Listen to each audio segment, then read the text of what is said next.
Salut à toutes et à tous et bienvenue sur la chaîne des Super Saiyans pour une nouvelle vidéo. Aujourd'hui, nouvelle vidéo review de chapitre de Dragon Ball Multiverse. Alors la dernière fois on s'était laissé, si mes souvenirs sont bons, sur le chapitre 7. Ça partait un petit peu en couille dans le tournoi, etc. On va regarder la dernière page pour se rappeler.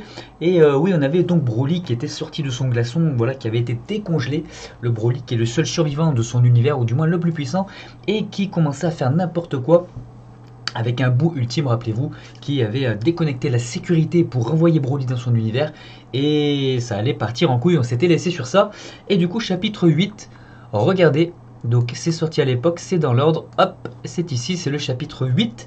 Et ça s'intitule La première rencontre avec le Saiyan légendaire.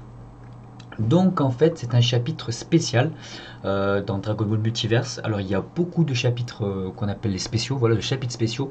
Donc il faut faire avec, il y en a certains qui n'apprécient pas les spéciaux, tout simplement parce que déjà ce n'est pas l'histoire principale, ce n'est pas la trame principale, c'est ce qui se passe dans les autres univers, ça peut être à plusieurs périodes, etc. Et dans n'importe quel des univers que l'on connaît de Dragon Ball Multiverse. Et aussi, il faut savoir que les chapitres spéciaux ne sont pas dessinés toujours à la manière DBZ. Parfois, il y a d'autres dessinateurs très talentueux aussi qui ont leur style à eux. Et c'est un choix délibéré de Salagir, donc le créateur, voilà, le penseur de Dragon Ball Multiverse, de faire de la trame principale un style à la DBZ, hein, un style très carré, quoi, comme on aime, voilà. Et pour les chapitres spéciaux, de parfois avoir des styles différents, parfois très comics, des styles, voilà, de nouveaux horizons pour Dragon Ball. Et moi je trouve que c'est pas plus mal, c'est pas forcément une mauvaise chose. Après, c'est vrai qu'il y a certains spéciaux, moi personnellement je n'ai rien contre le changement de style pour les spéciaux. Après pour la trame principale ça m'aurait peut-être embêté, mais parfois il y a certains spéciaux qui sont vraiment sous au niveau dessin, c'est-à-dire que c'est pas le style qui dérange, c'est qu'il y a des problèmes de proportion, etc. C'est pas parfait, donc on va voir ça ensemble par la suite. Donc là on va s'attaquer donc à ce chapitre spécial qui s'appelle donc la première rencontre avec le Saiyan légendaire. C'est parti. Et regardez, une très belle couverture, on reconnaît bien entendu Broly et tous les protagonistes. Voilà, la DBZ Team, hein, du Piccolo, du Vegeta, du Goku, du Trunks qui a les cheveux longs, qui est assez stylé avec son débardeur, et du Gohan bien entendu. Et on attaque le chapitre, c'est parti.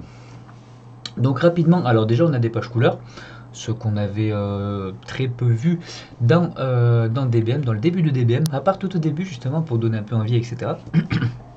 Et là en fait on a le résumé du film, en fait du film donc de Broly, hein, du film de 93, je crois que c'est le film de 1993 de Broly, donc l'ancien Broly, qui est pour moi le Broly le plus charismatique, sans aucune contestation possible par rapport au film Dragon Ball Super Broly, qui est, j'ai la critique d'ailleurs sur la chaîne, j'ai fait une critique de ce film que je n'ai vraiment pas aimé et que je trouve plein de défauts et d'incohérences. Donc du coup là, vraiment, on reprend les événements du film tout en intégrant en fait tout ça dans l'univers Dragon Ball Multiverse. Donc il faut savoir, je l'avais déjà dit, mais dans Dragon Ball Multiverse, les films, ou du moins les meilleurs films que Salagir a choisi, sont canons à Dragon Ball Multiverse. Voilà. En fait, Salagir a intégré les films pour avoir les personnages, bien entendu, dans le tournoi, etc. et dans l'histoire, a intégré certains films à son œuvre. Et du coup, il y a effectivement des petites modifications de scénario, ce qui fait que donc ça peut être intéressant d'avoir une relecture en fait, voilà, du film de 93, et c'est ce qu'on a ici avec ce chapitre. Donc une première page vraiment jolie, voilà, on a un Krillin bien sûr, rappelez-vous la chanson Nanana dans ton jardin qui nous cassait les oreilles mais qui était rigolote, et donc ils chantent toujours, ils sont tous là. On a un Gohan, voilà, qui appelle Vegeta, et Vegeta qui dit qu'il sort de la salle de l'esprit et du temps, parce que la période du coup, donc c'est la période de cette rencontre avec Broly dans l'univers que l'on connaît, l'univers 8, 18 pardon, excusez-moi, univers 18, et donc en fait ça se passe pendant les 10 jours d'attente du Cell Game. Voilà. Donc ça c'est un parti pris et ça marche plutôt bien, ça peut s'intégrer à Dragon Ball parfaitement bien, on peut dire que voilà. À part bien sûr le fait que les personnages ne parlent pas de Broly dans le manga, le canon, le vrai manga Dragon Ball. Mais ça s'intègre, c'est plutôt bien vu. Donc voilà, on a un Vegeta qui est méfiant, hein. C'est ce qu'il dit, Kakaroto et son fils se la coulent douce. Effectivement, rappelez-vous dans Dragon Ball, vous savez, vous avez Vegeta et Piccolo, je crois, qui retournent un petit peu dans la salle de l'esprit du temps, et vous aviez Gohan et Goku qui préfèrent prendre 3 jours de repos, 3 jours d'entraînement, 3 jours de repos, etc. Ou peut-être l'inverse. Et finalement, ça leur a plutôt bien réussi. Et Vegeta ne comprend pas, c'est plutôt bien vu, respecté et malin. Ne t'inquiète pas Vegeta, il nous reste des jours avant le tournoi de Cell, nous dit Gohan. Et donc effectivement, donc très beau dessin. On a un dessinateur, donc ce n'est plus Gogeta Junior là, hein, c'est un autre dessinateur. Ça sera le cas pour les spéciaux, qui s'appelle Alberto Cubatas. On va lui rendre hommage parce que les dessins sont plutôt jolis. Il est dans le style des BZ pour le coup. Et donc voilà, rappelez-vous du film, hein, je pense que si vous regardez la vidéo, vous connaissez ce film bien entendu. On a Paragus, donc le père de Broly qui arrive, etc. Et qui fait rêver un peu Vegeta en lui disant que il y a une nouvelle planète qui porte son nom et qu'il y a aussi un guerrier légendaire qui sévit, qui est un guerrier, un saillant légendaire, voilà, qui fait n'importe quoi et qui a une puissance démesurée. Forcément, ça intéresse Vegeta. C'était un piège. Donc là, on est dans un résumé, hein, on va pas voir tout le film de 93 dans ce chapitre. Et donc effectivement, là, ça va très très vite. On voit Broly, regardez, c'est parfaitement dessiné. Rappelez-vous, Broly avec son limitateur de force sur le front et ses bijoux. Toujours aussi classe ce Broly, il est quand même nettement plus classe que celui de Dragon Ball Super, je trouve. Mais bon, ça c'est, on va dire, c'est subjectif au niveau du design, après pour le reste.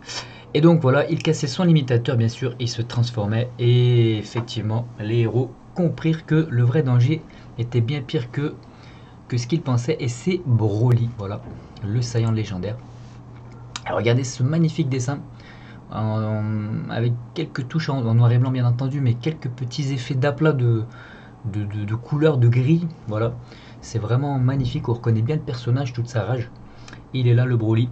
On a les protagonistes qui ne pouvaient rien faire dans le film, et donc là qui ne peuvent rien faire aussi. A noter qu'on voit un Gohan en Super Saiyan, donc c'est pas ce qu'il y avait dans le film, mais du coup c'est logique, puisque ça fait partie des petites différences pour intégrer le film et le mettre canon dans Dragon Ball Multiverse, parce qu'il me semble que dans le film de 93, Gohan ne se transforme pas. Il ne transforme pas en Super Saiyan. Donc c'est certainement logique, puisqu'à l'époque, le film a dû sortir en période Cell, en milieu, début de période Cell. Voilà, si vous savez en commentaire, n'hésitez pas à me le dire. J'ai la flemme de chercher, c'est trouvable, mais voilà. Et bien sûr, on a donc là, comme dans le film, seul Goku qui tient encore contre Broly. Voilà, c'est le seul qui reste, qui arrive à, voilà, avec son courage, avec sa force, à rester. Alors que j'ai reçu un petit SMS certainement. Et regardez encore une belle page couleur avec un Broly, dis donc ça n'arrête pas de sonner. Un Broly, voilà, magnifiquement dessiné, très très costaud, très balèze, avec de belles couleurs qui rendent super bien, je trouve. Elles sont très bien choisies, ça fait un petit peu animé justement.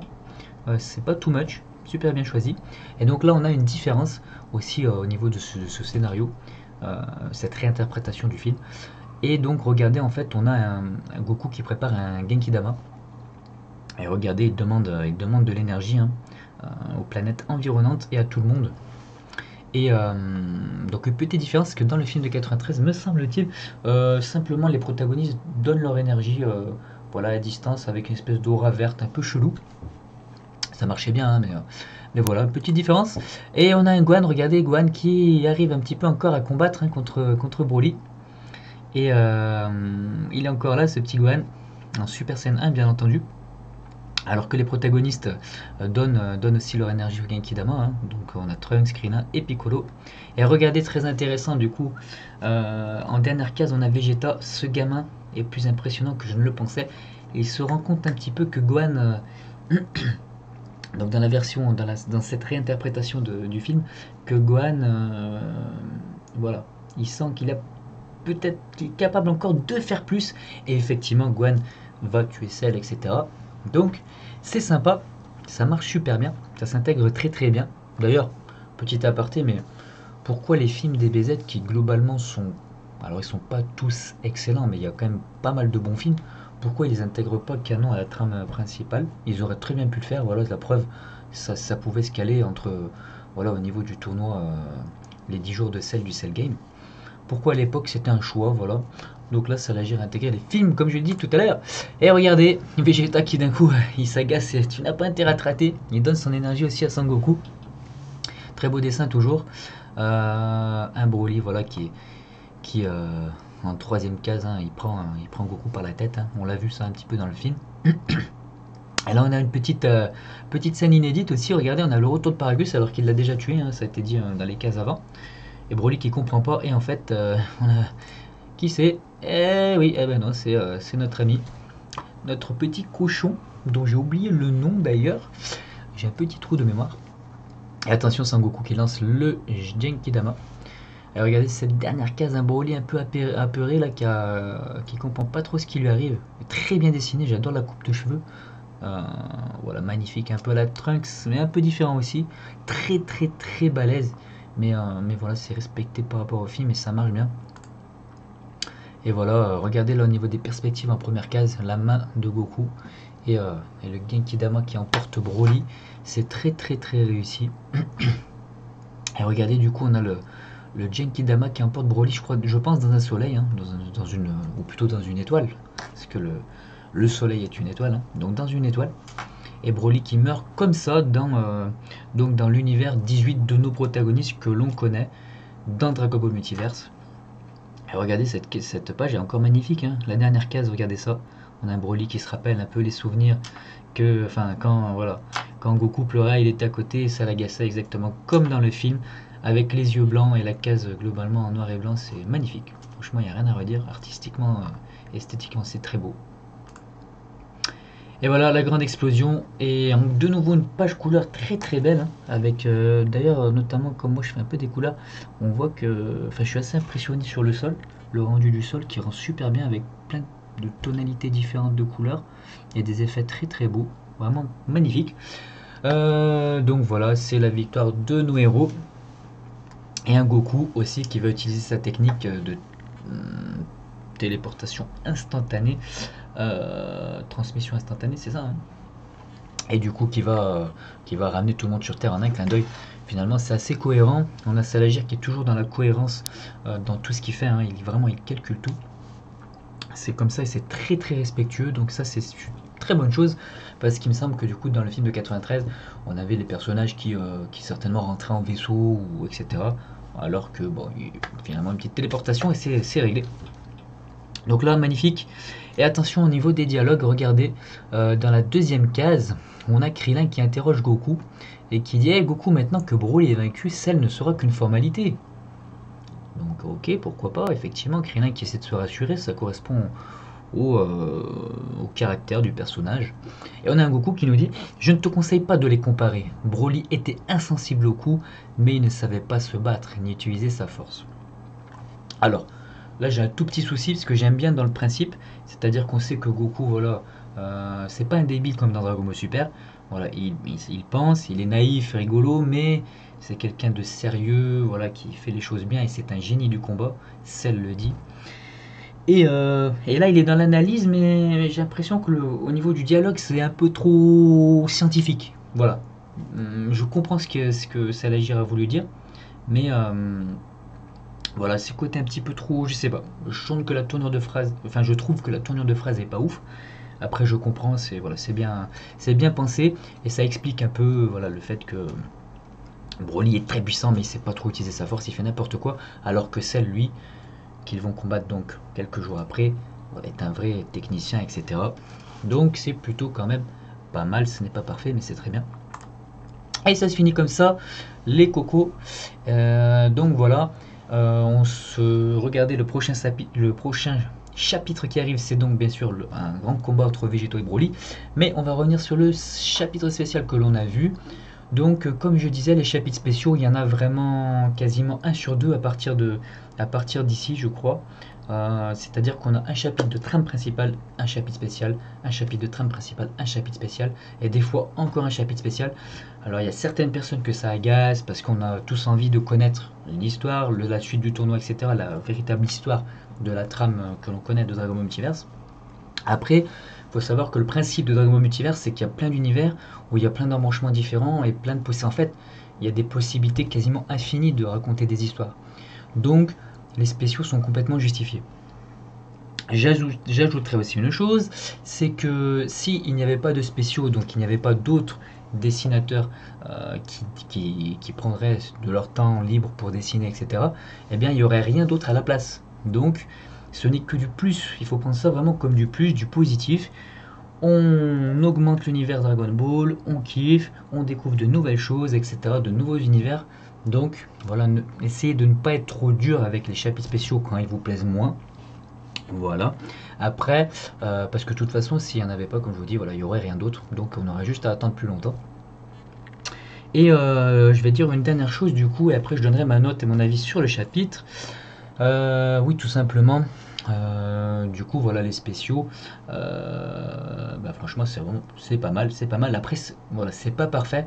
On aura l'occasion, et je vous donnerai mon avis en toute franchise, de voir par la suite que voilà, il y a certains spéciaux qui sont pas très bien dessinés. Parfois, c'est un peu dérangeant. Voilà. Moi, je suis très exigeant.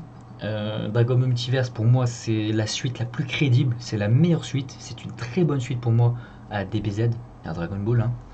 Et bien plus pour moi que Dragon Ball Super et que Dragon Ball GT.